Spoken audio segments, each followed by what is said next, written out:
道。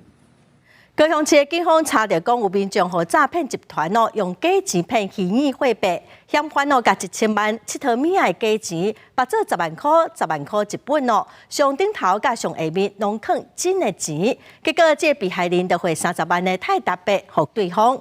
警方是表示讲，这嫌犯伊是用市面就买得到7套米的假钱，会过来继续追查。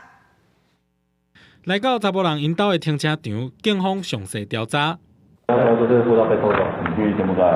有啊！这个查甫人敢若是诈骗集团的车手，甲被害人买价值差不多1000万台票的泰达币虚拟货币，在甲对方见面的时，煞甲钱换做假的，敢若伫上顶悬甲下骹放真的纸票来共怪。被害人事后清点交易现金，发现犯嫌所交付的1000万元现金中，竟夹藏7829张玩具钞票，使惊觉受骗。警方表示，假钱拢有写人工卷，7套米假钱的字，用10万块做一沓做伙，上顶悬甲下骹拢放真的纸票。被害人头起先无发现，啊，毋过外观一看就知影是假的，甲人挑工去做的假钱无共，目前也未流入市面。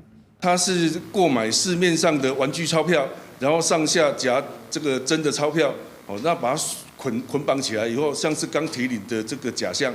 那跟这个制造精美的伪钞是不一样的。警方甲嫌犯照早起等罪嫌移送法办，嘛会扩大追查。最近定发现诈骗集团用虚拟货币做手法，为着避免防骗，民众应该伫合法平台买卖才有保障。记者综合报道。